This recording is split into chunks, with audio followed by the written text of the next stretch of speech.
Հայկական լեռնաշխարհում գինի է արտադրվել դեռևս նոր քարեդարում։ Այս սենսացիոն հայտնագործությունը հնագետները արել են նորավանքի թռչունների քարայրի պեղումների ժամանակ։ Նրանք գրեթե համոզված են, որ իրենց նոր գտածոն մեր թվարկությունից առաջ 5-րդ հազարամյակի վերջի և 4-րդ հազարամյակի սկզբի գինու հնձաններ են։ Եթե ենթադրությունը հաստատվի, կնշանակի, որ խաղողի մշակմամբ և գինեգործությամբ առաջինը զբաղվել են հայոց աշխարհում։ Արտառոցը հատկապես այն է, որ բոլոր գտածոները, խաղողի և այլ մրգերի կորիզները, հացահատիկի զգալի պաշարները, գունավոր թելերը, փայտե այգեգործական գործիքները և նույնիսկ վայրի կենդանիների ատամները չեն ենթարկվել օրգանական փոփոխությունների։ Հնագետները երևույթը բացատրում են անձավի միկրոկլիմայով։ Քրիստոսից առաջ 5-4 հազարամյակներում տեղի ունեցած ուրեմն գինեգործություն եւ խաղողի մշակման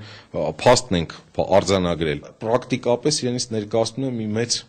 ուրեմն բնակատեղի, պաշտպանված բնակատեղի, որը ունի իր բնակելի թաղամասը, իր արտադրական համալիրները, պահեստները։ Այստեղ հավանաբար արտադրել են, ոչ թե ապրել։ Եվ ես կարծում եմ, որ անգամ պահել են այդ արտադրված մթերքը, որովհետև դուք տեսնում եք, որ քարերի ներսում հով է, այսպես սառնարանի տեղ, այսպես ոնց որ օգտագործված լինի, եւ կարասների մեջ պահել են գինին։ Հնագետների հաջորդ քայլը լայնածավալ պեղումներ սկսելն է։ Համագործակցության համար նրանց արդեն դիմել է Կալիֆոռնիայի համալսարանի հնագիտության ինստիտուտը։ Առաջին հաջողությունը հնագիտական խմբի անդամները կիսեցին իրենց նախկին գործընկեր, պատմագիտության թեկնածու ազգային ժողովի փոխնախագահ Վահան Հովհաննիսյանի հետ, ով պեղումների վայր էր ժամանել Հնդկաստանի դեսպան Ռինա Պանդեի հետ։ Հյուրերի տպավորություններն ավելի քան խոսում էին։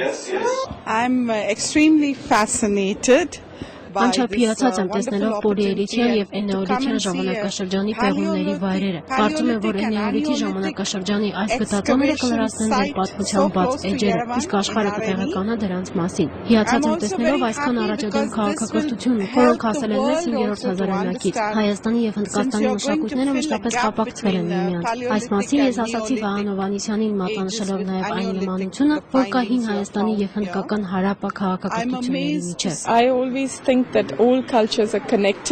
Կարծում եմ, բոլոր քաղաքակրթությունները թե նման են, թե տարբեր։ Վստահ եմ, որ ավելի հաճախ այս հրաշալի երկիր այցելելով անպայման կգտնեմ մեր ժողովուրդների միջև նորանոր նմանություններ։